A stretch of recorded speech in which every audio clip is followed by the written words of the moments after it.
cutting weight for this fight, trying to get down to 72.5. And I remember getting the first few kilos off and then having to go back in and get the rest off. And I start feeling a bit funny. It's like, oh God, this isn't right. My vision starts going blurry, gets out the sauna, and I sort of like collapse on the floor. Jesus. And like my vision's gone, and I'm like, I'm going, you're going to have to get something. You're going to have to do something. Yeah. We're in a leisure centre, Gateshead Leisure Centre. There's a vending machine outside. So he runs out to the vending machine outside. He's panicking on. He ends up getting like a Boost bar just for like a bit of sugar. Right. Brings it back in, there you go, and I'm like, oh, fuck's sake, I can't eat it because... You're so dehydrated. I can't eat it because I'll put weight on and I need to make weight for this fight. Oh, yeah. So I was like, oh, what am I going to do? So I have to like suck on the end of this Boost bar just to get like the chocolate.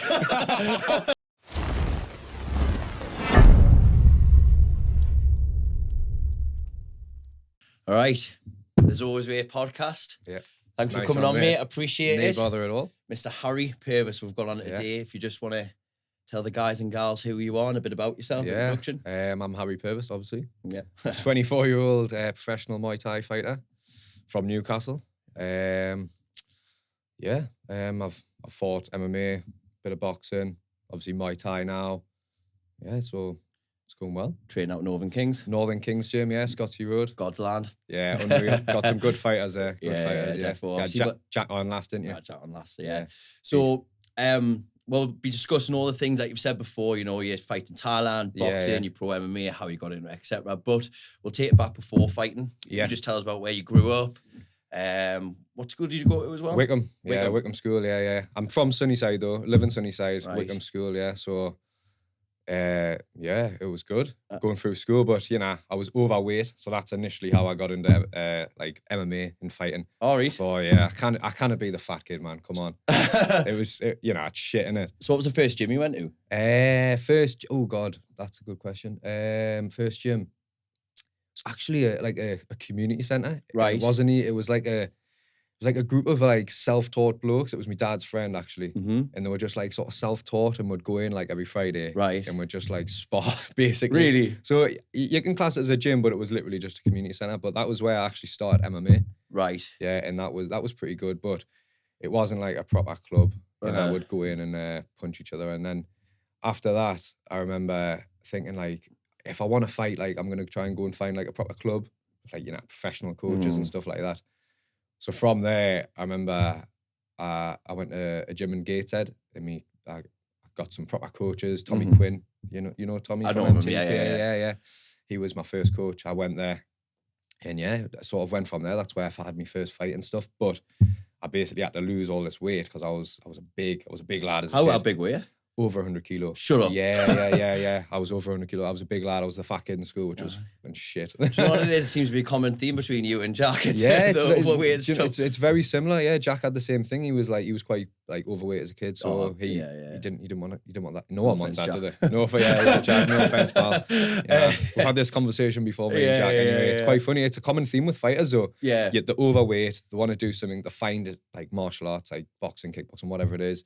They lose all the weight at the fight. And then from there, you kind of just because what weight do you fight at now? Right at the minute, I fight at 76.5. And you used to be 100 kg. I used to be over 106 kilos. I remember when my coach said, if you want to fight, you need to lose weight. I remember stepping on the scales. I remember this clear as day. Came up 106 kilos. I was like 16 at the time. Right. And I was like, "Fuck, Jesus, you're a big lad." 106 kilos. Do you know what it is as well? I think when you train, because you were first going MMA, I think MMA is probably the best. Like the best when I've done obviously the white collar MMA stuff. The most weight I've lost is when I've been training MMA because it's the wrestling and stuff. It's a different type of ball game. It's hard, isn't it? Like it's all the energy systems, like your grappling, your grip goes, like you're panting. It's tough. Like the wrestling's all or nothing in it. Yeah. I enjoyed the MMA.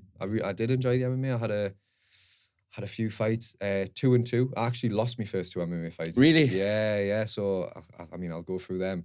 Yeah. My first one, I was like a 17-year-old kid. I cut down. 17 was your first fight? 17 was my first MMA. Right. I had like a charity boxing, which like, can't really class that. But my first like proper fight was MMA. 17-year-old kid. I was still like chubby, like skinny fat sort of. Like I'd lost all the weight, but I had nothing about us.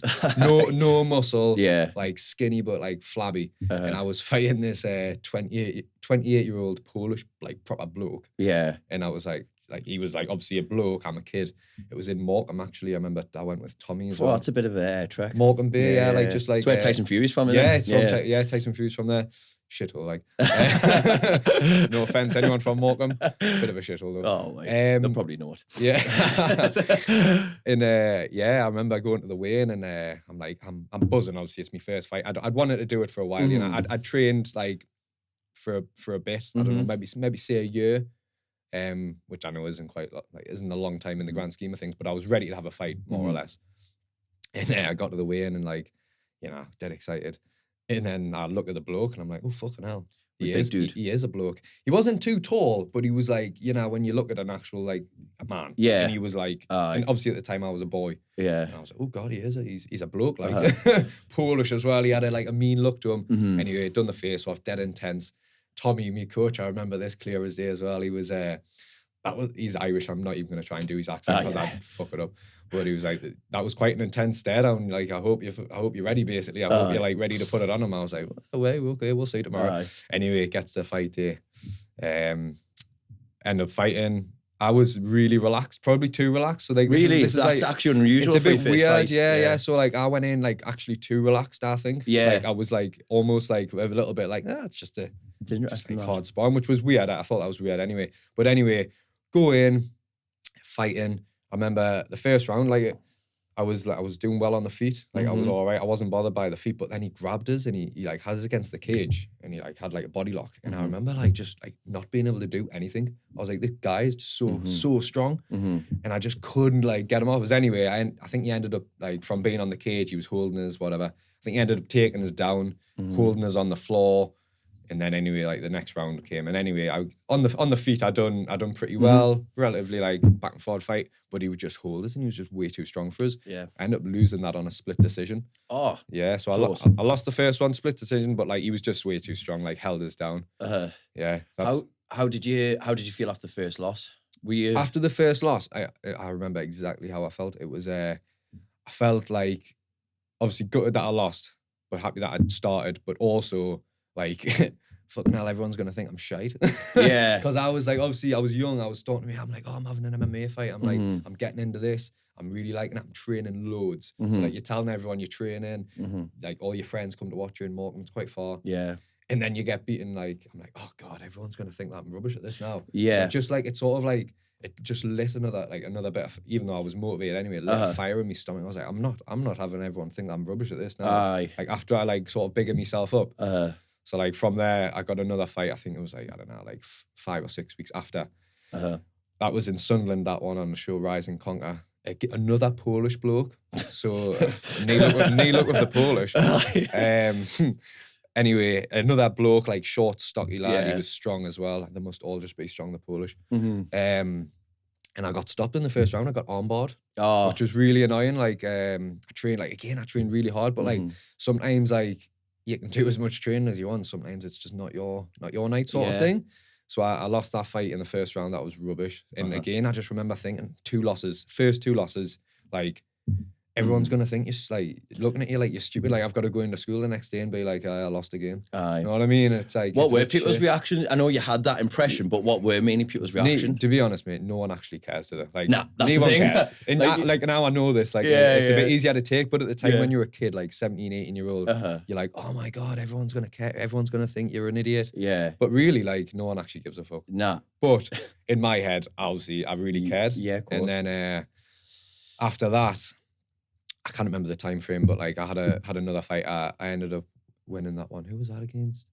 That was another MMA fight. I can't remember who it was against, but I won that one. Oh yes, it was a tall, lanky lad, and he was called Amateur. That was, and I won that one stoppage. So like I sort of like was like, all right, I'm getting on the right track here, going well.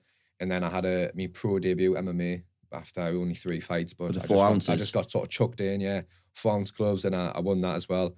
So yeah, and then obviously that was me 2-2 MMA, so only 4 MMA fights there. Can I ask, so you've obviously experienced Muay Thai now. That's your forte really now, isn't it? Now, yeah. What made you transition from MMA to Muay Thai? The main reason was honestly it was because the team we had at the other gym sort of like broke apart. Like what my coach Tommy, he went back to Ireland. Oh. So I didn't really have a coach, and like the team like sort of like stopped fighting and stuff and stopped training. So I was in a bit of a weird position. Like I was at this gym and like wasn't really getting coached. I was like, I'm young, I need coach. I was just going in, doing my own thing, which is obviously no good for like a young lad trying to like improve. So then I remember I started searching around gyms in the Northeast, like just looking to get a private with like coaches. So I remember I went up Blythe with Tony Cunningham at Millennium. Right. He coaches a few lads out in the Northeast, good level lads. Had a private with him. It was mint. They're more K1 style, and it was a bit far for me really. So I didn't end up sticking there. And then I remember going to Northern Kings and seeing Craig. I booked in a private session with Craig, done like a good hour on the pads with him. Loved it. We're quite well. I got on quite well. I thought he's a really chill. He's like a nice chilled guy. So but chilled. Like you can tell how switched on he is. Yeah. We're like connected pretty well. And then after the session, he was like, rather than getting private offers, do you not just want to come and train with the pros in the morning? I was like, definitely. Like that was like boom. And then I was sort of in. You know what I mean? I was buzzing about that because then that gave us like me new gym. And then I was like, well, I'm doing Muay Thai now. It sort of just happened out of nowhere. It was weird. Yeah. So you obviously in the lead up to the fights and everything, you were sparring MMA, but a lot of that you were good at stand up. So what were the main difference between just the stand up? Obviously, we all know the jiu-jitsu is a different level and stuff like that when you spar an MMA, but just the stand up alone compared to the stand up game of pro MMA fighters. Yeah. No. The pro MMA fighters compared to the stand-up game of the pro Thais that you were sparring, what was like the level, kind of like the difference, would you say? Like levels, like to be honest, it's two completely different things. So like you've got MMA, super high level guys, you've got Thai boxing, the scoring's just so different, and the stance and the way that you fight. Like MMA guys, generally you don't see as many kicks, especially body kicks. Because scared to get like I take him down, and it's like the stand in a more sideward stance, so it doesn't really allow for kicks as well. Whereas Thai boxers, we stand very square on, and it's all about scoring with the kicks and like do like big damage moving them with the kicks. Whereas like the MMA stance doesn't really allow for lots of body kicks and stuff. And it's a lot like the range is different. So the MMA range on like the outside more, because you've got to worry about takedowns. Is like there's wrestling range, like kicking range, punching range, clinch range, you know what I mean? So whereas Thai, you're sort of just like, you're in kicking range all the time. Yeah. Pretty much like there's not much like outward movement. Whereas if you watch MMA, sometimes the first round of like a lot of the fights, there's just a lot of movement. There's like 3 minutes and there's not even a punch being thrown sometimes. Do you know what I mean? There's a lot of like feinting and level changing and moving. Whereas Thai, like 90% of the time, you go into the centre of the ring, you touch gloves and you're like, you're there. Yeah. You're fighting. Oh, yeah. You're elbowing, you're kicking, you're kneeing, you're punching, you're straight into the action. It's 100% the most violent, I think. I would say, apart from like Lithway, which is pretty much like all. What's Lithway? That's pretty much everything goes. So like headbutt. Is that the one where they like get up and they kick each other in the face? Or is that just something I think that's a promotion. I think, but like something like that. But Lithway, I think means, I'm gonna probably butcher this, but it in some language it means death. All death. All goes, or like something like that. Anyway, so basically you can headbutt, you can do everything, and there's no like round timer. Yeah, you just go until someone basically gets stopped like completely. Do you know what I mean? Like knocked out, or they just don't. Like, you know what I mean? Whereas Thai, like it's a little bit more officiated. But yeah, I'd say out of like boxing, MMA, whatever, jiu-jitsu, all that. Muay Thai is probably the most vicious, like most violent, especially with the elbows. Like you're just in the middle, smashing each other. Like what was it? So your first pro fight with Muay Thai? Because when you're amateur, can you elbow? You can't, can you? No, not in Thai. No. So was it like when you first? I suppose you fought pro. Could you pro when you fought pro? You can, yeah, but I didn't throw any. Like it was, I know. In fact, when he went on the ground, I tried to, but I don't really think I landed. You know, MMA. I wasn't. To be honest, I was pretty rubbish at the time. Like, compared to what I am now, I feel like 100%. I wasn't that good. Yeah, I mean, loads of people speak highly of you when on the come up as well. Like people saying you were one to watch out for, and then I started seeing you fight. Nice. Yeah, cool. And I remember when I walked in, I remember seeing you, and you were saying you were obviously a big dude before. I remember you were just absolutely shredding. I was like, Harry, man. He was like, and just sparring and stuff like that. And I was like, and I was speaking to Jack about you at the time, and I didn't realize how young you were. How old are you? 24. And you've got big things coming, mate, haven't you? Yeah. How many fights you had altogether? Did you say just Muay Thai? Let's go Muay Thai. Muay Thai and kickboxing, 13. So I'm 10-3. Right. 5 knockouts. Yeah, I had a bit of I sort of just got thrown in, like, to be honest. I've only been doing Thai boxing for 2.5 years. Really? Yeah. So, so it's pretty mad. Like, I'm ranked number 4 in the UK. I'm 20th in the world, which is mental to think after 2.5 years. 100%. But like, I remember my first fight was in Muay Thai. It was actually over in Thailand. Yeah. So yeah, that was Let's mad. talk about that. But yeah, okay. It was against a foreigner though. It wasn't against a Thai. This one. Polish? It was against, not Polish this time. thank the Lord Jesus Christ. Not much luck. Actually, we'll get onto this, but I have fought a Polish and I have beat him, so we'll get onto that as well, so I can get one up on the polls. Cool. But anyway, I remember I started training with Craig and all the lads at Northern Kings, and I remember Craig was like, right, we're gonna get you a fight, blah blah blah. Anyway, like, it fell through. And I was like, right, I'm going to go to Thailand. I just started Thai boxing. I was like, I just want to go to Thailand. So I'm pretty extreme when it comes to things like that. If I do something, I'm literally all in, like 100%. So I was like, right, Craig, I'm going to go to Thailand for 6 weeks. He was like, all right, sound. So I went, I go to Thailand with my mate, Dan Cranston, who is an MMA fighter. Yes, I know. I've seen him. From MTK, he was. Anyway, we've booked everything up. We're there for 6 weeks and we'll start training. And I'm like, mental. The training there is crazy, by the way. Yeah, Jack touched on it. He was just saying you couldn't even, like, the heat and the amount of, like, the pads and everything. The volume, like, it's insane. Like, obviously, it's like 30 degrees every day. The humidity is ridiculous. I've even been struggling training recently just with the heat. Yeah, I even said that. I said, imagine Thailand, it's next level. It's a different level, like, and then you're training like 2.5 hours 2.5 hours on the morning, 2.5 hours on the night, and running. So it's like you're doing like at least 5 hours a day, which is 6 days a week, mental. But anyway, me and Dan got there doing my training. Then we went to this gym in Phuket. I was training there for a bit, and they're like, "Oh, do you want to fight? Do you want to fight like next week?" And I was like, "Oh, I've never fought Thai before, but yeah, let's give it a go." This is my first Thai fight in Thailand. Yeah, it was just in like one of the smaller stadiums, Bangla Stadium, it was called, and I was like, yeah, let's do it then. My mum specifically told us, oh, don't have a fight over there. Don't you have a fight over there? I was like, yeah, I won't. I have took a fight for next week, man. Yeah. She was like, oh, God. My mum was like dead stressed, like saying, you better have insurance and all this. Anyway, obviously not much faith in this. Cheers, man. Anyway, doesn't work like that, well, no, not at all. Not Thailand. Anyway, we get to the fight, and it was an Irish kid actually. He also was an MMA fighter, right? But he was having he was fighting Thai at the time as well. So anyway, I fight him. I beat him. Landed a few nice things, but like it was just like so different. It was so different. I remember specifically, and Jack laughs about this actually. I dropped him in the corner. I hit him with a body shot, dropped him, and I just like obviously I'm used to fighting MMA, so normally you drop someone, you jump on top of them and start like trying to finish them, ground and pound. Yep. I just walked to the middle of the ring and just like stand there staring at them. In Thai, you're meant to go to the neutral corner so they can start the count. So Jack's watching on the video. I just drop him. I just like sort of like look over my shoulder, I walk towards the middle, and then I'm just there waiting. And the ref's like, what you doing? Get to the neutral corner. And I'm just like, what do you mean? And then obviously I click on. But anyway, I win that by decision. Had the worst ankle ever. Like my ankle was literally like up like a pudding like that. It was horrendous. But yeah, that was my first one in Thailand. Finished the 6 weeks in Thailand, mint. And then I came back and Craig had his match done victory. Yes. The biggest show in the Northeast. Yep. For me first like fight in England, Muay Thai. That was C class though. So that's like you've got different classes in Thai. You've got C class, Pro Am, A class. There's probably a few others in there, but I can't really remember them. Yeah. So C class is pretty much amateur, right? So I go in, amateur fighting a lad from Liam Harrison's gym actually, Bad Company.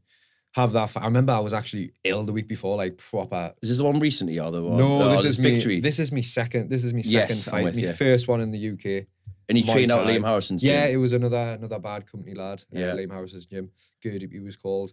I remember being dead ill the week before, like the lead up to it, so that was a bit shit like. But anyway, going to the fight, obviously wanting to do well, like on home soil, first Muay Thai fight. All my pals came, loads of people came. I won that decision, close fight though, like didn't feel my best.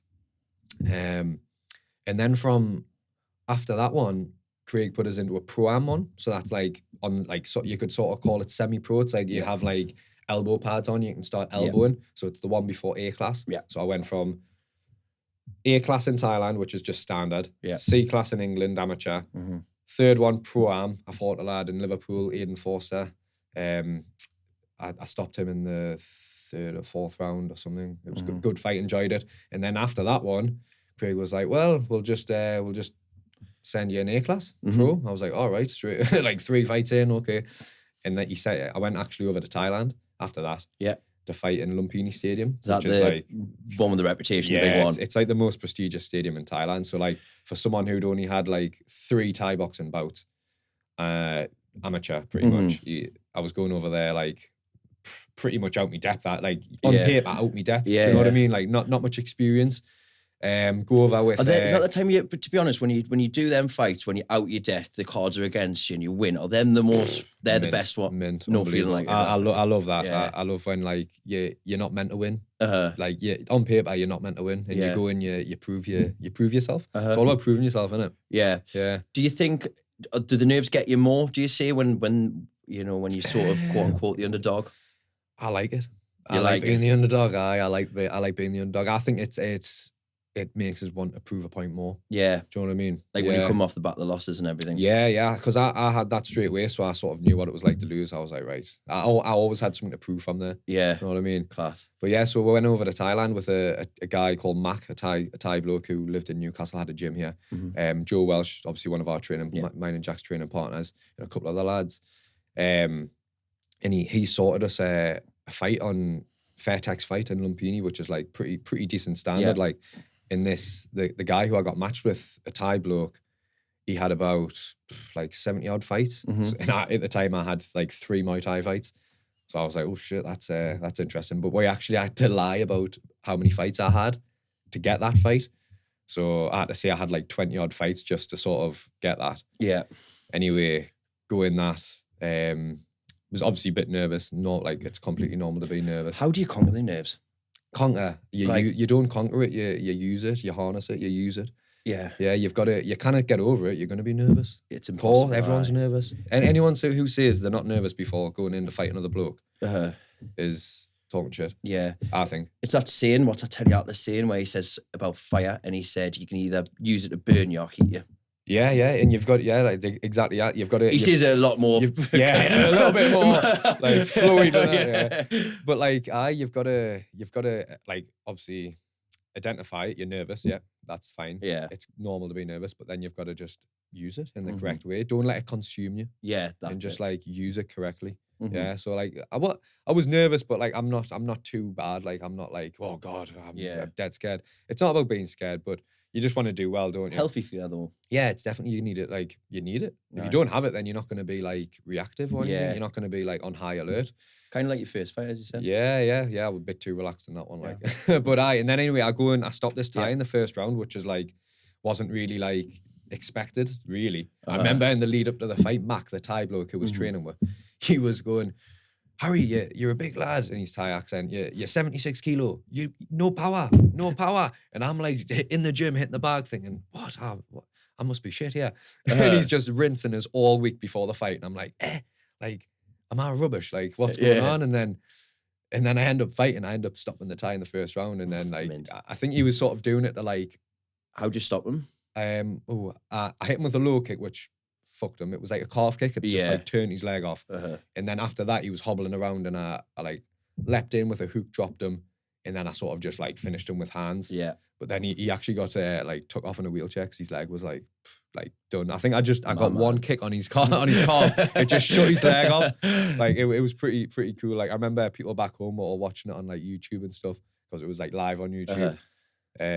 It would have been like daft o'clock in the morning, I think, as well. Yeah, I watched your last fight live on YouTube. Yeah. And then what happened from that fight? So that was in Thailand against the Thai. So I had like 70 odd fights and now only had a couple. So that was pretty mental. Yeah. Did you have to, you were saying something earlier on, but obviously before it was rolling about like you had to tell a few fibs. Yeah, about the record. Yeah, because he had that many fights that they would, if I said, oh yeah, I've only had 3 fights, they would have went, you're not fighting on this show. He's had 70 odd fights, so we had to say I had like 20 odd fights just to have that fight. And you were only 3 fights, and you beat someone with 70. I was 3 fights, three Muay Thai fights. I had like 4 MMA fights, but yeah, 3. You stopped in the first round, 70 fights. You had 3. That was pretty. Like, says a lot. It's a nice confidence boost, you know. Yeah, that was good. Mint. Who was after that? So that was Sirasak in Thailand. Who did I have after that? Oh yeah, after that I fought a lad called Nathaniel, a Greek lad. Nathaniel. And I had a tough fight. It was at 72.5 kilos, where that is. Do you get down to 72? Yeah, that's what I was sort of fighting at there when I early on. What were you living on? Rubbish food. It was horrendous. I don't know how I even done it. Like, it was horrible. And anyway, this fight, I got beaten this one. This was my first loss in Muay Thai. I remember being in the sauna with my mate Gorman, couldn't wait for this fight, trying to get down to 72.5. And I remember getting the first few kilos off and then having to go back in and get the rest off. And I started feeling a bit funny, a bit weird. I was like, oh God, this isn't right. My vision starts going blurry. I'm like, right, Gorman, I'm going to have to get out here. Gets out the sauna and I sort of like collapse on the floor. Jesus. And like my vision's gone and I'm like, Gorman, you're going to have to get something. You're going to have to do something. Yeah. So we're in a leisure centre, Gateshead Leisure Centre. There's a vending machine outside, so he runs out to the vending machine outside. He's panicking on. He ends up getting like a Boost bar, just for like a bit of sugar. Right. He brings it back in. There you go, and I'm like, oh, fuck's sake, I can't eat it because you're so dehydrated. I can't eat it because I'll put weight on, and I need to make weight for this fight. Oh yeah. So I was like, oh, what am I gonna do? So I have to like suck on the end of this Boost bar just to get like the chocolate. That's good. After get the sugar in it. I couldn't get it. I couldn't eat it because I would end up putting like the weight back on that I'm trying to lose for the fight. So I end up sucking on it. Sounds horrendous. Anyway, get the sugar in us, and then I sort of come back to life a bit. Have to go back in the sauna, cut the rest of the weight, and it was just horrendous. Anyway, ended up fighting the next day. Nathaniel had a first round, hurt him to the body. And then the last 2 rounds were just hell. I just had nothing in us. I was just like dying. He beat us on that night. I'm guessing you never fought 72 again. I think that was my last fight at 72.5. Right. It's just too low. I was killing myself to make the weight. Too much. Doesn't sound fun. Like, it wasn't fun. Nah, 76 where I'm at now is a lot nicer. 100%. But then I actually fought Nathaniel last year. Was it last year? Last year on Hitman Fight League, and I beat him. So I've got one up on Nathaniel, but he's a great lad. But we'll have a bit crack every now and again when we see each other at shows and that. But I got one back on him, so I'm happy about that. Yeah, you mentioned obviously Lee, you fought a few from the Hitman fight, but I think your last fight, probably the biggest stage you fought on, would you say? Yeah, in terms of popularity, because it was meant to be Liam Harrison's last fight, wasn't it? Yeah, so loads tuned in. It was a massive show. Like, there was loads of good fighters on it. Yeah. Can you tell us about your experience with that? Yeah, it was mint. So basically, we'll get the Hitman Fight League. Do you wanna fight Joe Craven, 4-ounce gloves on our show? Liam Harrison's retirement fight, UK retirement fight, which is obviously the fight on that is like someone fighting in Muay Thai. Like, that is like that's huge. Liam Harrison, if anyone doesn't know watching, he's one of the biggest biggest out of the UK Muay Thai fighters, I'd say. World, really. Even in the world, he's very well known. Thai, he's vicious. He's got a great style to watch. He's a really good fighter. And the lad who they offered me was like pretty much his training partner, Joe Craven, who's very well schooled Thai boxer. Like, I remember after trained since being a young boy. Like, he's had loads of fights. I think he's had like 40, 50 fights. He's trained since being like a kid. Very good name in the space. Very, very big following in the name. Roundtree, wasn't he? I seen him on the pads. He was doing some pads with him. I think he's been on Paddy Pimlet's podcast, or I think he's been on his podcast. So he's got a name. He's got a name, basically. Put it that way. Yeah, he's a good fighter, great guy as well, actually. Anyway, we obviously accept that fight, like, no bother. They wanted it 74 kilos. I'm a 76 kilo fighter. He's a 72 kilo fighter. So we're sort of met in the middle at 74 kilos. It was a bit lower than what I wanted, but we took it anyway, obviously, because it was a great opportunity. Yeah. 4-ounce gloves as well. It was the one championship rule set. I was buzzing about that because I'm very hands heavy, not like a proper. I don't like play the Muay Thai kicking game. You know, I'm more of a puncher. Yeah, pressure punching. Anyway, we take that buzzing. And we went into the fight. I had full confidence in me. On paper, I should have got smashed. Really, like, Joe Craven's name compared to mine is like he's much bigger than name than me right now. Trained a lot longer, a lot more years. But I just had so much confidence in my hands. Like, I went in and I stopped him in the first round, knocked him out in the first round. It was a good knockout as well. Yeah, it was nice. Yeah, it was. How long was it? It was only in the first minute, or maybe a minute and a half, maybe. Minute and a half. Yeah, it was clean. Like, but the farm's gloves, man. Like, they're so small. They you can just shut anyone's lights off at any time. Like, yeah, that's it. I remember watching that, and because I didn't even know you had fought pro MMA. So in my head, when I was watching you walking down, coming out, because I was watching live on my phone. Yeah. For you and Jack. And I remember thinking, how's he going to get on in performance gloves? But yeah. obviously you're used to it. Well, not used to it, but it's not an unknown experience to you anyway. It's not unknown, and it suits my style. Yeah. Like, I'm more of a heavy puncher. I was proper nervous watching that, you know. But then it's mad. Watching your pals, like, you know? If someone was a fly on the wall of me watching that fight and watching you, I looked more nervous than you. And I wasn't going in there, you know what I mean? I was just thinking, like, the calmness of you and Jack when you're walking out, you look like you're like... Yeah, locked in. You've got to be, though, like... And comfortable as well, it's mad. Like, you've got really to be comfortable in the chaos. Like, that's, like, a massive thing in fighting. You've got to be comfortable in the chaos. If you go in and you're flapping, like, your performance is going to sort of tell that. Like, you need to go in and you just need to relax and try not to think.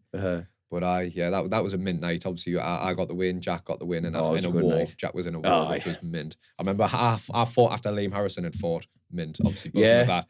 And then literally the fight after. And then I went in the back, got sorted, came out to see all my pals and my family and my girlfriend and all that. And Jack was just coming on, so I was like, "Oh, right, this is going to be mint." Proper buzzing for it. Like, and then he had a proper war, and it was class. It was a really good night for us. Got with names out there, like, it was good. 100%, yeah. Because I remember when you talk about the calmness as well. I think I've never really trained with Craig's never trained us or anything like that, but he is so chilled. Like, he's laid back. Do you know when you're coming out for the fight, it's like he's going, "Oh, you right, mate?" Like bumping into someone in a park. Like you're about to kick the 70s shit out of someone. He knows it though. He knows the calmer he is, the better for us. You know what I mean? Because the energy feeds off each other. Imagine if he was stressing. And I'd be like, "Oh, why are you stressing? You're making me stress." So he's been there and done it. He's had 70 odd fights. Like, was a elite fighter in his day, like elite coach as well. Yeah, elite coach as well. Amazing, really, really smart, really chill. He knows that if he was stressing on, then it's not going to help us. So he just stays nice and chilled. Yeah, that's how it should be. But it's how his personality is, really, isn't it? Yeah, he's dead laid back, like really laid back.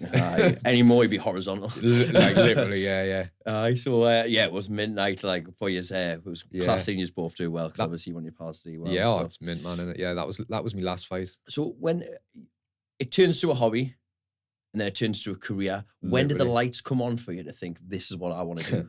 I've actually got quite a funny story about this. Come on.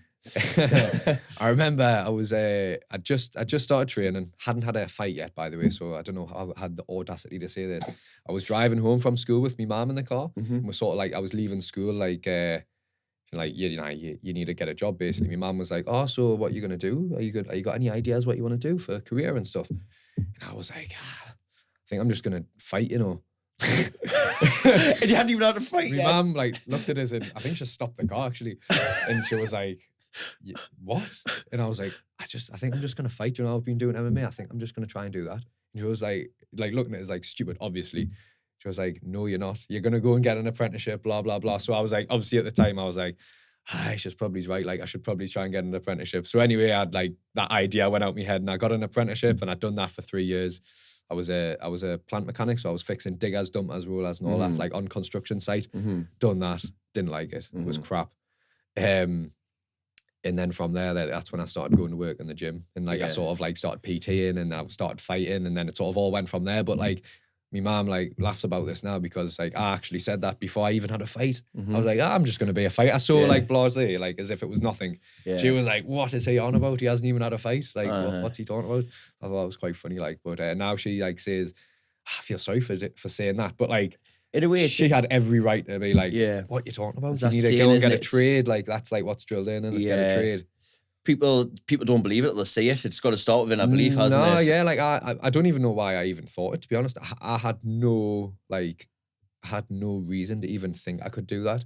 But in my head, I just was like, I don't know, you just knew it. I don't know, it was weird. I just sort of said it and was like, I think I do want to sort of do that. Well, but it sort of worked out all right now. Definitely, mate. For now, yeah. When's so you do a lot of coaching now as well, don't you? Yeah. Obviously, you're doing one-to-ones and things like that. Yeah. Do you feel quite rewarding with the coaching side of things? Yeah, that's probably one of the best things about it. Obviously, it's mint being your own boss and working your own, on your own time schedule. It allows us to train when I want and all that. But when you're coaching people and you're seeing them improve, and it's not even the physical, it's more the mental. You sometimes you get kids come in, not kids, but people come in, blokes or whatever, and they're maybe they're really not confident.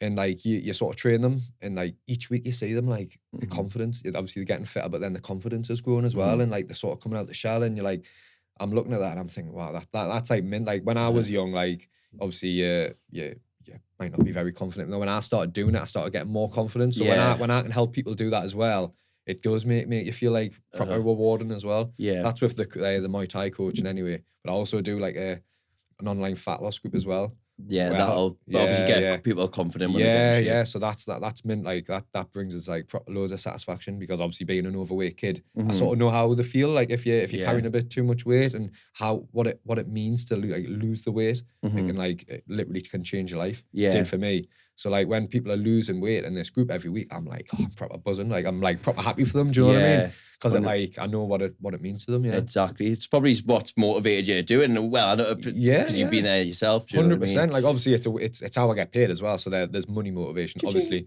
But like you're not going to do anything for free. But like there's a genuine like care there. Yeah, for the people who I work with, which is great, and it's a lot easier than holding pads all day. Yeah, for like doing your meal plans and like messaging the people in the group is a lot easier than taking kicks and punches on the pads like 6-7 hours a day after training for like 4 hours on that day. It's tiring. What would you say to that person that's overweight, not confident, and they really want to go into a gym, start learning the aspects of combat sports, whether it be boxing, MMA, whatever, but they just don't want to seem like a fool, and obviously they're out of shape, they might think they're getting judged. What would you say to those people? You just got to take the leap. You've just got to do it and fuck everyone else. You do. Like it's as simple as that. Like, you have just got to take the leap. It doesn't matter what anyone else thinks. Like you've got to forget about that straight away. Yeah. And you've got to remember, no one actually probably cares. Nah. Everyone's the main character in their own life. You're the main character in yours. Like no one actually cares what anyone does. If you're that guy, take the leap, do it, and stick at it for 6 months, and then then see how you feel. I guarantee you'll be a million times better. That's it. And if you feel worse, who has ever stuck into whether it be the combat sports, running, whatever the physical. Yeah, it doesn't even have to be combat sports. It can be anything. Just take the leap, do it. Exactly. And the worst that's going to happen is you're going to get fitter, stronger, healthier. Who the fuck has ever come out the other end of that saying, I feel like shit? Well, exactly. Yeah, everyone all the time. I think for like the majority of people who get into any form of exercise or martial arts or whatever it is, like how much better they feel within the life. I was literally speaking to someone the day who's joined on to the fat loss group that I run, and he was like, I can't believe how much better I feel. Like I used to just eat McDonald's and like take out food all the time. Now that I'm eating healthy food, I'm exercising. Like I cannot believe how good I feel. Yeah, which is like what it does for people in exercise. There's that saying, isn't it? You train to feel good, not to look good. The look aesthetics just come with it. It's a bonus, isn't it? Yeah, it's a bonus. It's all about the noggin. Really, you've got to keep up your right, man. Yeah, 100%. So how do people? Can you talk about this fat loss group? Like, how do people get onto it? I mean, if there's anyone out there who thinks it could help them, me Instagram messages through Instagram, and it's basically just like you get put in a group with everyone who's on this fat loss group, and I write you a plan on an app. So I work out your calories, your macros that you need to lose weight. It all goes through on this app. As long as you follow that and you hit the training that you say, like you're pretty much guaranteed results. I check in with you pretty much every day, like messaging you, making sure you're on track. We'll weigh in every Friday. Yeah. So if you're the guy who or girl who, I've got girls in it as well, women I should say. If you're the person who puts on weight or doesn't lose weight that week, you're going to look like an idiot. No way. And I'm going to go, why have you not lost weight? And then they're like, and I know what I've put you on, the calories. And if you're hitting the training, that you will lose weight. So there's no hiding. Yeah. I don't let you hide. I don't just give you a plan and be like, there you go, crack on, enjoy. Like, hopefully you lose a bit of weight. Like, I'm on your back and I'm making sure that you're following it. Don't get us wrong. It's not like the plan's nice. It's all nice, step-by-step, tasty food. Oh, the look, I'm seeing stories of you scran and stuff. It's not just like chicken and rice and broccoli. Yeah. It's like that's not sustainable, is it? Like you're gonna give into cravings, that's the issue if you have well, that's it. But then another thing that we do to try charge, to be fair. Another thing we do to combat the cravings and stuff is like I give everyone a day where they have off plan. So you don't have to follow the plan. You can sort of have like a cheat meal and like enjoy a bit of food that you want to. So that sort of keeps people on the straight and narrow as well. Having that day where they can like have a little bit of what they want. Do you know what it is? Speaking about the nutrition thing, there was a point a little while ago where I was just constantly eating shit, and I was like thinking in my head, have I got a fucking eating disorder here? Because I couldn't stop. I couldn't stop feeling hungry. I've had that as well, mate. I remember once, right? I went to the bar. I got like steak, frites, and chips. Went to Waitrose over the road. Got a full cheesecake myself, which would blast 2,000 calories. Oh mate, yeah. Within 2 hours, I went home and got a full chippy. Yeah, and I was like, that's a fucking disgrace. That like I've been there myself, mate. Like loads as well. Like really bad. Like if my girlfriend was piece of shit, what have I done? If you asked my girlfriend like what I was like maybe like year or two ago, like sometimes the amount of food I would eat would be like astronomical, like ridiculous. Like no human needs to consume that much food in one sitting. No. Now that I've got a little bit, like I've got a better grasp on like me eating habits now. Like I know a lot more than I used to. I'm not as I know how to not be as greedy, but like really, mate, like I was really bad. Like but the one thing that made us clock about that, I remember saying to my mate after, because then I was like, right, you can't get on like that. You're gonna end up proper fatty fuck already, right? So I was like, time to sort out a bit. But then what was the massive shift I seen? It was when I started eating the right stuff, like not going off the processed foods onto your whole foods, your fresh foods, etc., veg, etc. All the stuff you should be eating. Yeah. I remember thinking, well, it wasn't because I was hungry. It was just because my body was craving the shit food that I'd been eating. It's the chemical, innit? Is it the dopamine? It was craving the shit food. Yeah. So then when I started eating healthier, I realised that I didn't need as much food as well. It was just... It's mad, it's all up here, man. It's like literally when you eat shit food, it's like it releases the dopamine. It's that thing, good feeling, isn't it? Yeah, it gets you addicted. It is an addiction. Yeah, 100%. Like shit food, like 100%. And then when you transition to the good food, like you say, it's like, how the hell have I not done this all my life? It feels amazing. The difference you feel in yourself. Is there any sort of, what would you say to those that are giving into the cravings? Giving into the cravings. Do you know what helps me? Which I like, it probably is not for everyone. I think like a 24-hour fast like tends to like give us a better insight in me eating. So like if I'm struggling with being a bit obsessive with food, like being greedy and like eating maybe is like not the right food, I'll just throw in a 24-hour fast, or maybe it's even a little bit longer. And once I've done that fast, because I haven't been able to eat for the full 24 hours, I find other ways of like occupying my brain. Yeah. Because sometimes I think when you eat shit food, it's like just trying to find like, you're just like occupying yourself. It's just like almost boredom and you're like, oh, I really want it. I'm just going to have it.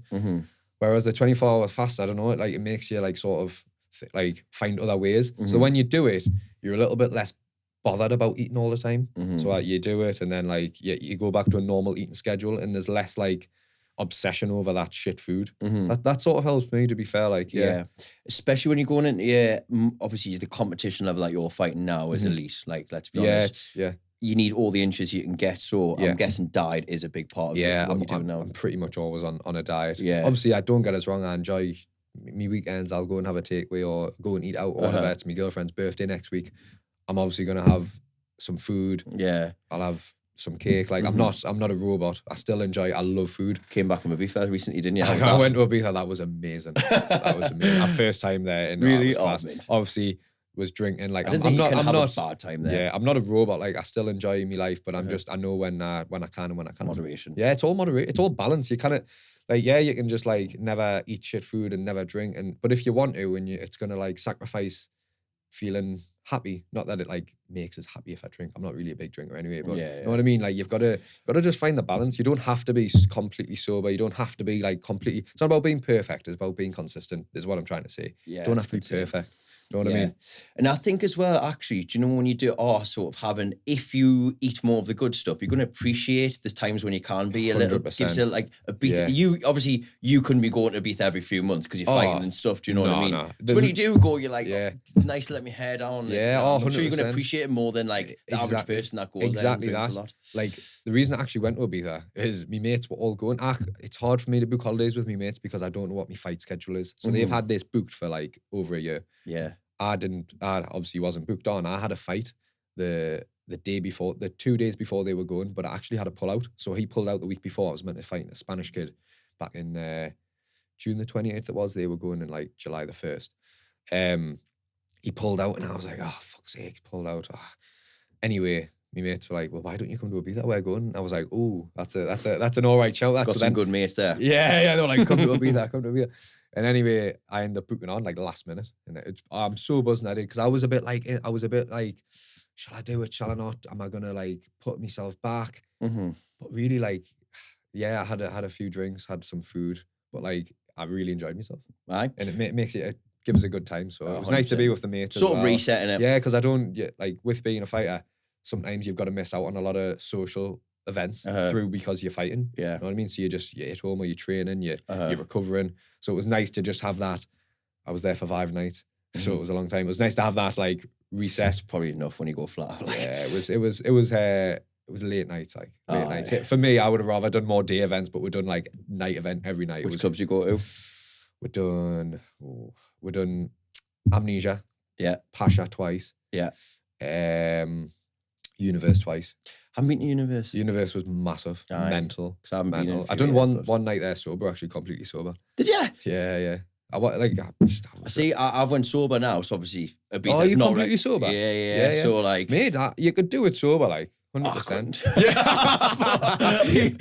Fair play. Getting to us a bit more, you'll think, pretty bad idea. Fair enough, mate. But yeah, no, but like you say, you kind of have a bad time there. Yeah, it was class. Ocean Beach was wicked. Like, actually, funny enough, I was in Ocean Beach, like loving it, like class. And then I get a FaceTime off my girlfriend saying we just had a house offer accepted. Oh, so I was in Ocean Beach, like I was good on the drink and that. And she was like in a dog walking van. She was like, "Well, the offer's been accepted." Blah, blah, blah. And I was like, "Yeah, nice one, sound." I think I remember that. Did you like post like a little video? I think she put it on Facebook or something. It was funny, it was funny. It was class. What a day. Meant. So you're back locked in now. You've got a fight coming up soon, haven't you? Well, it's in October the 28th. Title fight? Victory, big title fight, yeah. WBC, Nike Hom Tom belt. Nice blue belt. Say that 5 times fast as you can. I'm joking. Trying to get me here. What was it again? Say it again, sorry. Nike Hom Tom. Nike Hom Tom. I'll try and explain it. I don't know 100% about it, but I'll try and explain it best I can. So Nike Hom Tom was the godfather of Muay Thai. Oh, mint. So this belt is like sort of in honor of him. Oh. So that was his name, Nike Hom Tom. Right. So it's a Thai name. So this belt's in honor of him, and it's like a nice WBC blue belt. I'm fighting on Victory in Newcastle Virtue Arena against a well-schooled Thai. Like, well, lots of fights. Yeah. So is he Thai? He's Thai, yeah. So he's come from Thailand? We're flying him over from Thailand, yeah. So that's going to be a good crack. He's had probably like, I don't know how many fights he's had, but he's had over 150. Former world number 3, so he's good. Yeah, he's serious. Mint. Yeah, that should be good. Aye. So when does camp start for that? About to go in pretty much. Yeah, about to go in. Like you don't want to do too long. Like I'm always training. I'm training like all the time anyway. But when I go into camp, just a few things just get tweaked, just a little bit. Bit of volume goes up. Bit more conditioning work, but like we're never not training like all of us. How brutal are camps for you? Would you say hard on the body? Yeah, always get injuries. It's like it's mentally fatiguing as well. But like I wouldn't have it any other way. Do you know what I mean? Like it's really hard, but that's what makes it worth doing. Yeah. If it's not hard, like it wouldn't be worth doing. If it was easy, like everyone would do it. Exactly. I get pleasure from doing it being really hard. And knowing that not everyone's doing it. The value is linked to difficulty. 100%. And that's why, you 100%. know. Yeah, so it gives you a lot of pleasure.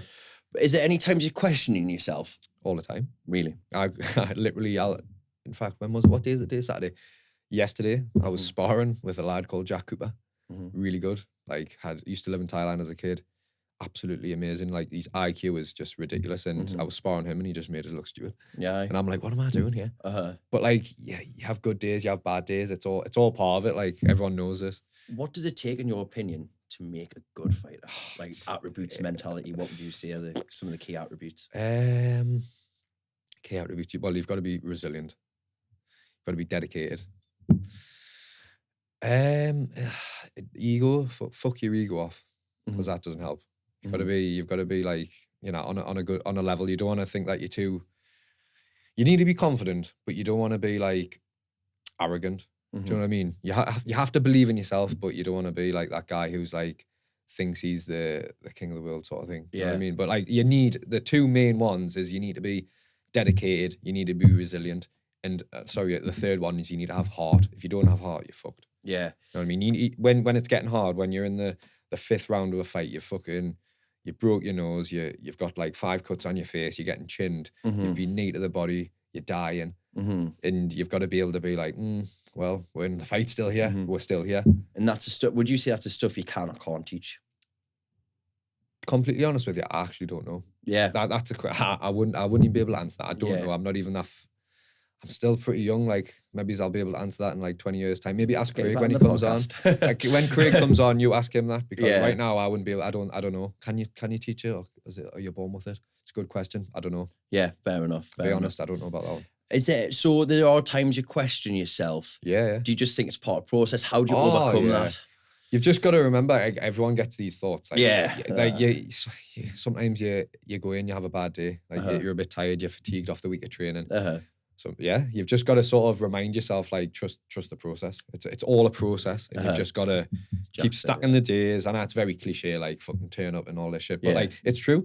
You've just got to keep stacking the days, and you'll see the improvement over time. It's very cliche, but it's true. You've got to be the fool before the master, haven't you? 100%. You've got to be, you've got to be made look stupid before you've got to get chinned a bit first. Yeah. If you didn't get chinned a bit first, and you get this false sense of security, you're going to get beat at some point. So it's nice to get it early. Because I remember when I was doing sparring for one of the white collar stuff. Yeah. And I went in, I was seeing one of the coaches, Brad. Yeah. I'd like to get on the podcast as well. Yeah, Brad will be in. Yeah, Brad. I remember once he took away and he says, right, you with me, and pointed out us. If anyone knows him, he's a big dude. He's big. But I was very experienced at the time. And I remember he just went 1, 2, hook, right, kicked us in the leg, right? I span around 360 degrees. I was like, this is going to be a long couple of minutes. Yeah. Like, and I remember going home and I was just thinking, this is shit. Yeah. But then I was pissed off myself because I was like, I could have done better. Yeah. And I was thinking I'd actually like to spar him again, which is a mad thing. Yeah, you hold yourself to like a higher standard. Yeah. But it's all learning, isn't it? Yeah, he's a big dude, Brad. Like, I bet that hurt. Yeah. But do you think you need them kind of sessions where you are getting chinned to learn if you are made of what it takes? I say this to my clients all the time. You need to be the punch bag a little bit. I'm not saying you go in and you get a hiding, like that's a different story, but you need to go in and get like lose the round. You know what I mean? It's like, I've got a good friend who trains with Jamie Iverson, and I tell this to a lot of my clients. He was coming in and he was sparring and he was losing a lot of the rounds he was having. He was like he was getting beat up. Not wasn't like getting bloody face or anything, but he was getting beat in the rounds. Yeah. Anyway, like, a few weeks went by, and then like he started, like, you just see him starting to like win the rounds. You know what I mean? Like, so he's went from like getting beat up to like slowly getting less beat up, and then he actually starts winning the rounds just because he had to just take it a bit until he got to a point where he was like giving it back out. You know what I mean? And that was meant to see from him, like, because he probably like stuck in with it. Yeah, he didn't let taking a few beatings get to his heart, and he didn't let him put him off. He stayed resilient and he kept turning up, and now he's at a good level. But I tell that to my clients all the time. You've got to sort of take a few hidings sometimes. I took loads off Tommy Quinn when he was coach. I think you told us about one, didn't you? Do you remember? Were you there, MTK, when Tommy was there? I remember in the early days, I went there for like a few sessions here and there, but obviously I've done like quite a few sessions since then. But by the time I was kind of went there, so he went back to Ireland. But when I first went there, when I was like a 17-year-old boy, I had some like all right natural ability. Like, I'd done karate as a kid, so I could kick a little bit, but like I wasn't good, but I had all right natural ability. And like, he was like, all right, mate, like, do you wanna, we'll jump in the session, all that. It must have been sparring on like the 3rd day I was there.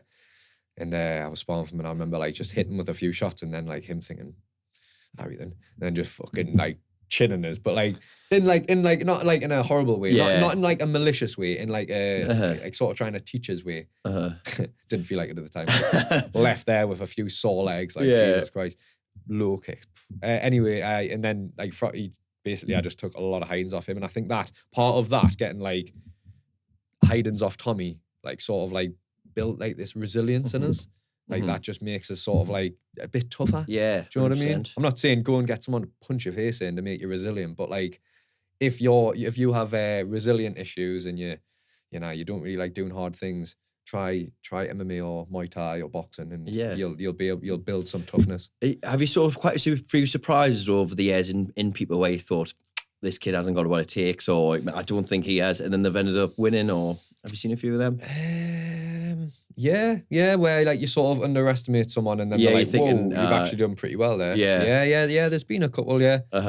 There's also the other way. You think, wow, this kid's going to be mint, and then they might not be like live up to it because it's different.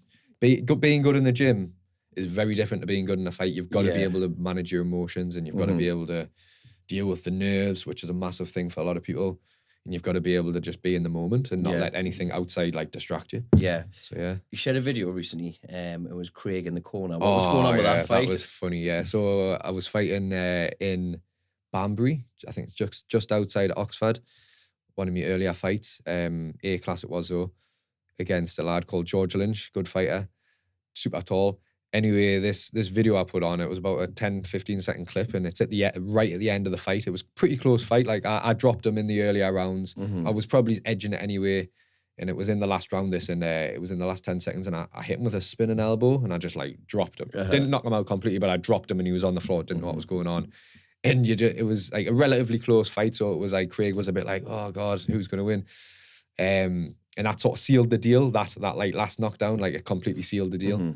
And Craig in the cut, you can see the video, the way the camera is. Craig's in the corner. He's like, Jesus Christ, yeah, good.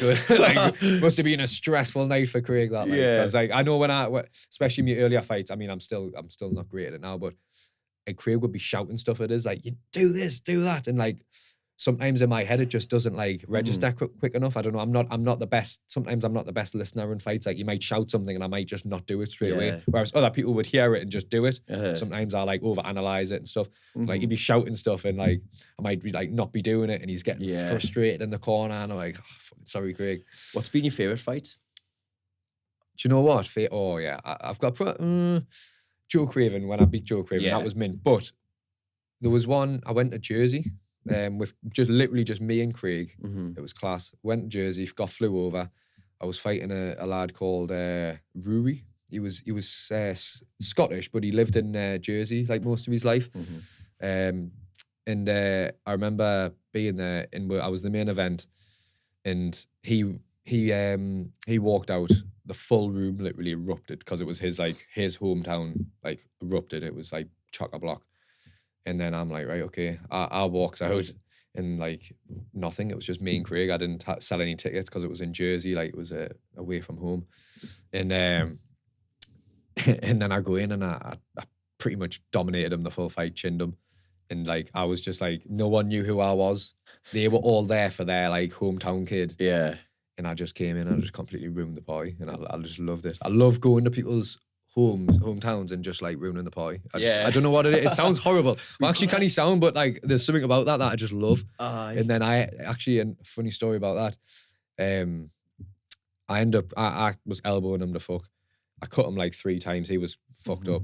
But I dominated the fight. But in literally the last shot of the fight, he hit us with a spinning elbow and he cut us. That's what that scar is there.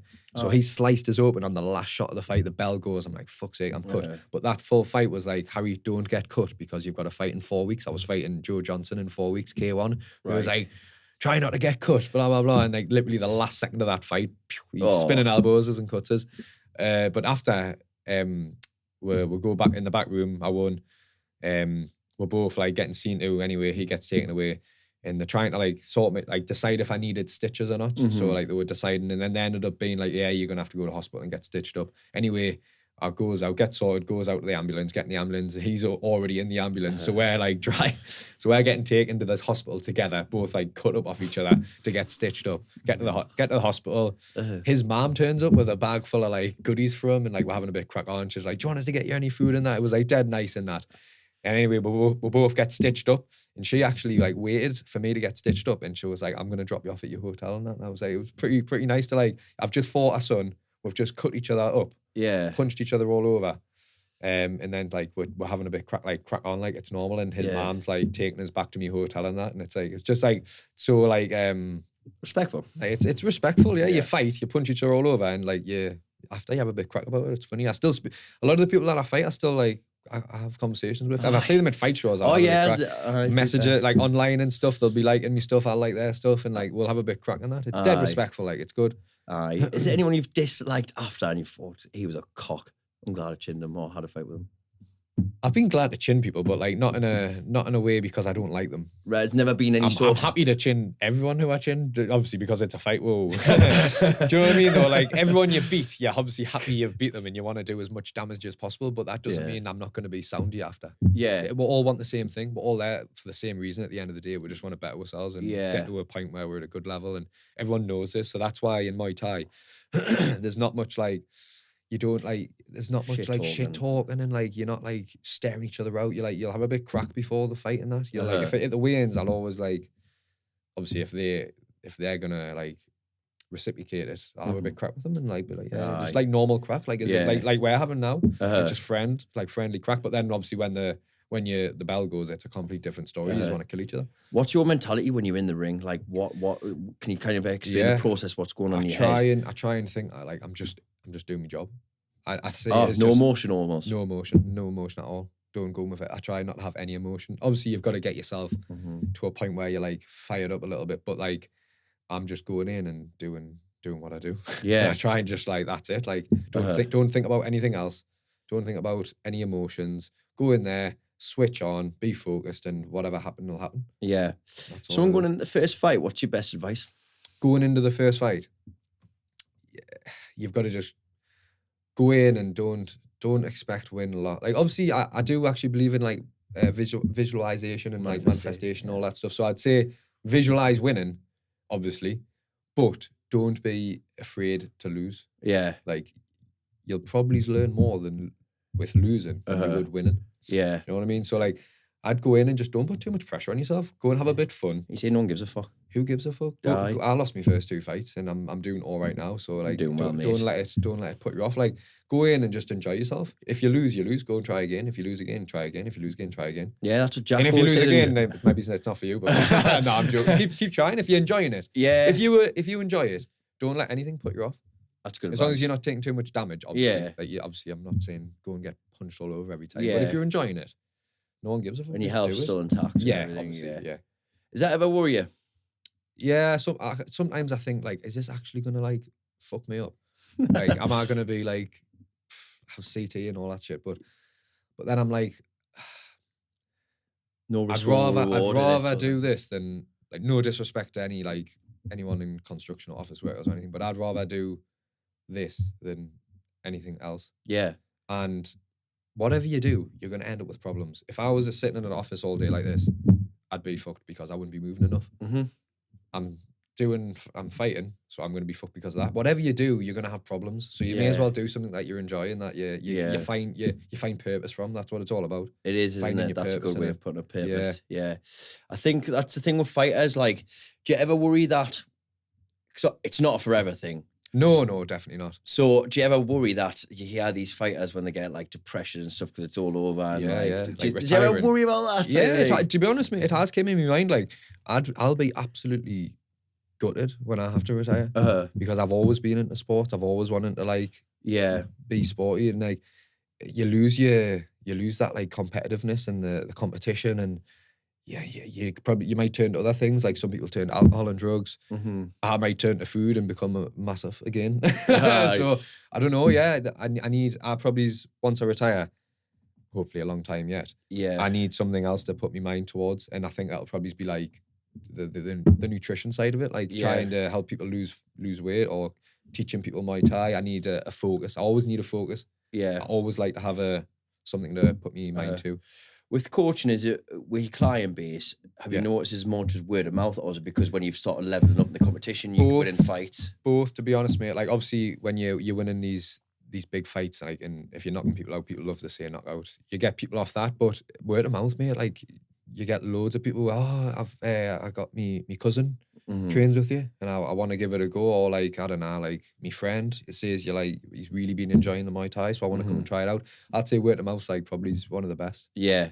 Just doing a good job. Obviously, like, you're posting stuff on Instagram and you're like putting your knockouts on. People like that as well. Like, they want to. If you see someone knock someone out, you're like, oh, I want to learn how to do that. Yeah, you know what I mean. You get people like that as well. Do you ever get people coming in with the wrong attitude?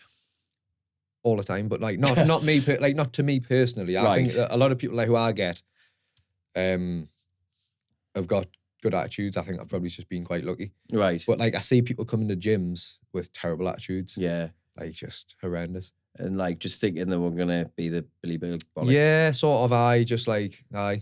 Pretty much. Yeah, they think that they're already like at a point where they can like go on like something. It's mad that because you got to think the back of your mind, you're gonna get found out, aren't you? 100%. Aye. Like, yeah, because there's always someone bigger and badder in a fight gym. Always is. But like you say a fight gym, like it sounds like a scary place. It's actually not. It's actually like a very like nice environment. Like everyone's sound.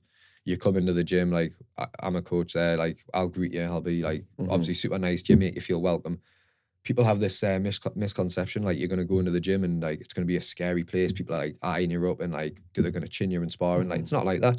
Yeah. It's a nice environment. Because one of the main gyms I train at is Shadow Box. It's on Shields Road. Yeah. Shields Road, let's just put it this way, it's the pits of the earth. It's rough, like it is. I'd say no offense to Shields Road, but they know it, as we said. Yeah. And like it's a really rough area and stuff, and I thought, but it was near mine. So, honestly, walking into that, I was thinking there's going to be a set of teeth between everyone there. Like, I was thinking, do I need to go and start proof vest? Yeah. And winning. Most loveliest bunch of people. Like, like it's mad. Yeah. You have these preconceptions, like you're saying.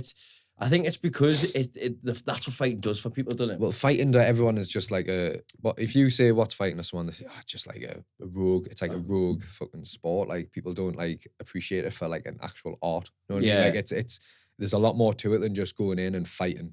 Yeah. You know what I mean? People don't. I still think people don't really get that. Aye. You know what I mean? It's not. To be honest, what I've learned mainly from it, it's all mentality. It's not actually a lot of it's physical. It's like violent. Like I was saying on the last podcast with Jack, it's like violent chess in it. It's like that's a mint way to describe it. Like I've described it like that as well. Yeah, it's all up here. Like it's pretty much all is up in your head. Yeah. Like you try to trap people and things. Yeah, like that. There's loads of thinking going on. Loads of thinking. It's not just like being the biggest and the strongest and the most powerful. Yeah, you're never going to succeed doing that. Yeah, you have to mix it all in. You've got to be smart. You've got to use your IQ. Yeah, but it's not actually because you see some fighters where like they can barely do simple multiplication, but then they're like really switched on. But it's different.